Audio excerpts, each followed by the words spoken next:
Hi guys, today I am troubleshooting my QAV250. My quad that I always use is not working.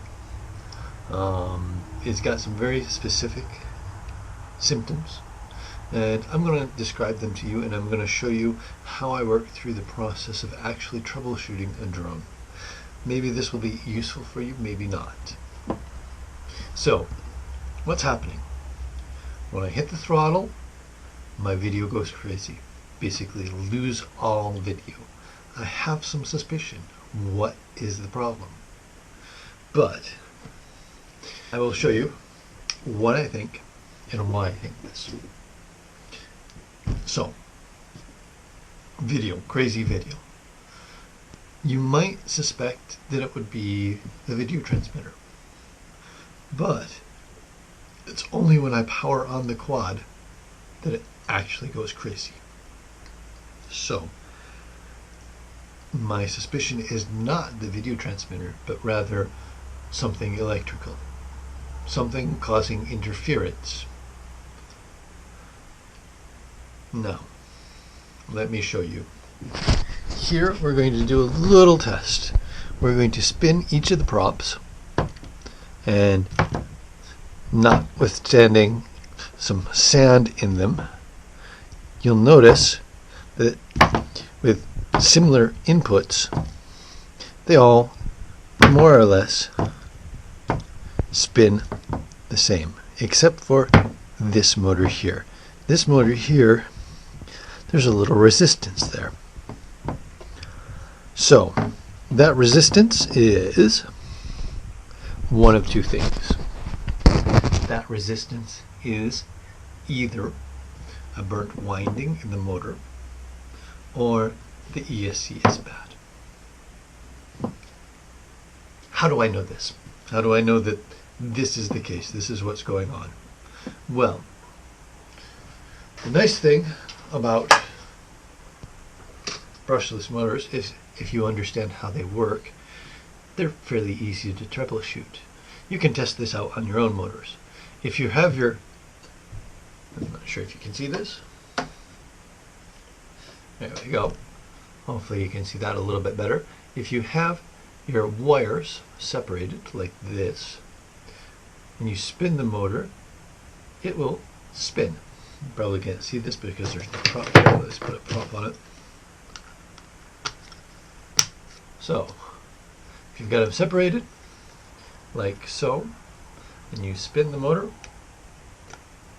it will spin if it doesn't hit my hand in the process. But there you get the idea. However, if you connect any two of these wires together, so they make a bridge and spin, there's no spinning.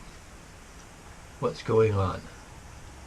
Well, if you understand your physics, there's magnets in the exterior of these rotors. Let's see here. So here we go. There's a rotor. And if you can look here, you can see there's little magnets along the edge. And the interior of the motor, the interior of the motor, that's this right here. Don't mind that it's burnt, but that's the interior of the motor. And as you can see, there's little round wires there. So, as you spin this with no power applied to it, let's see if this actually works, if I can get it in here. So as you spin this, what happens? You have a changing magnetic field going past wires. If you understand your physics, a changing magnetic field going past wires induces an electrical current, right? So once you connect two wires together, that induced electrical current actually produces its own magnetic field, which resists the movement of the rotor. So that's how I know that something is up with this motor. There's resistance when I try to turn it. More resistance than I would have if I was, for example, if there was something mechanical there, I'd feel a different sort of resistance. This is a resistance that kind of increases as I move the prop faster. So that tells me something's wrong. There's a connection there that shouldn't be. You won't find that if, for example, there's a bridge here. If there's a bridge on the wires that come into the ESC, it'll get smoke when you power it on, and I don't get smoke, so I know that's not the problem. The problem is here, either in the ESC itself, so maybe there's a burnt component or something like that, or in the winding of the motor. So what I'm going to do to troubleshoot this, how am I going to troubleshoot this? First, I'm going to take this off and I'm going to desolder the motor. Once I desolder the motor, then I can turn it, and if I find resistance as I turn it, even though the wires aren't contacting, then I know the windings have burnt out. Basically, each of those wires in there has a Teflon coating that's temperature resistant. Once it surpasses a certain temperature, it starts burning off.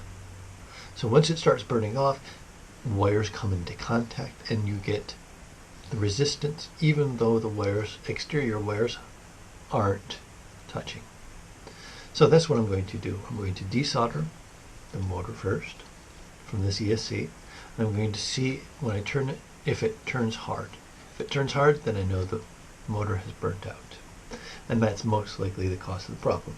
If that's not the case, then if the motor turns fine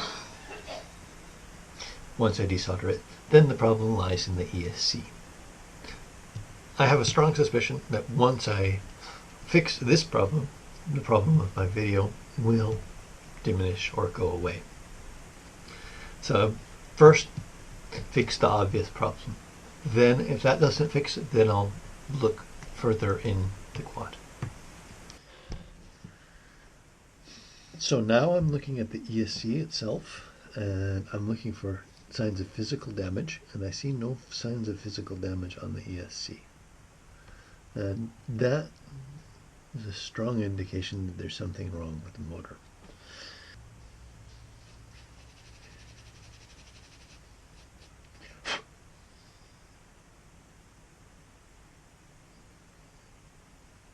So,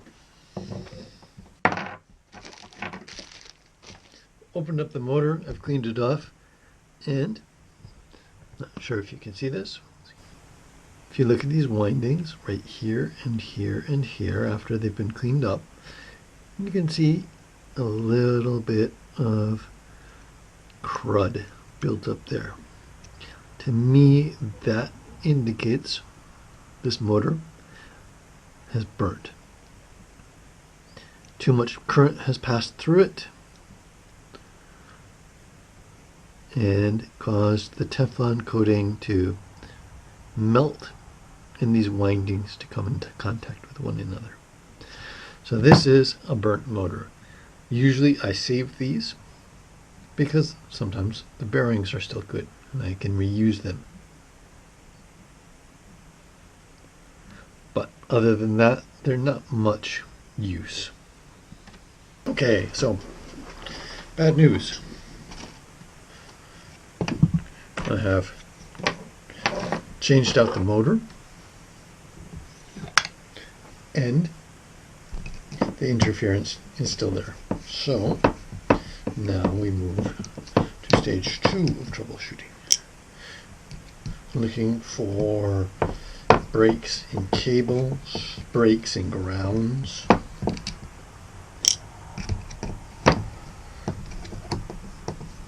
and other indications or other potential problems that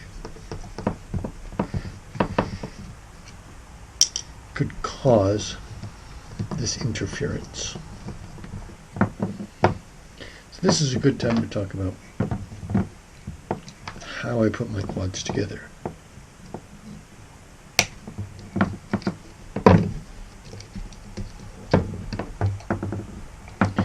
Typically, I build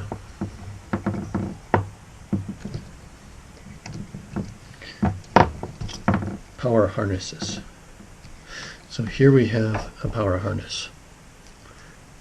I have here an input which goes to a JST. One of these JST connectors. I have a JST that comes off of my PDB. That JST will feed the main flight controller.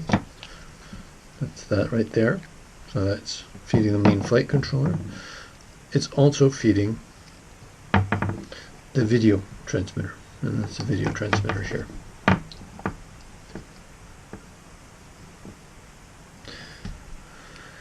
So I don't see anything obviously wrong here.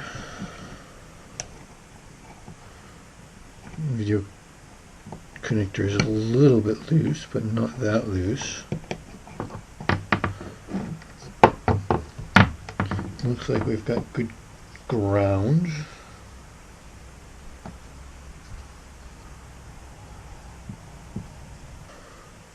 Here is a Pololu, which I don't use at the moment, but it's available for 5-volt out. I have that for nausea compatibility. Now with the KISS manages its own voltage, so I just feed it the quad voltage and it does the rest. And there we go, all back together. Problem solved. Looks like it was a loose connection somewhere, but I had to change that motor out anyway.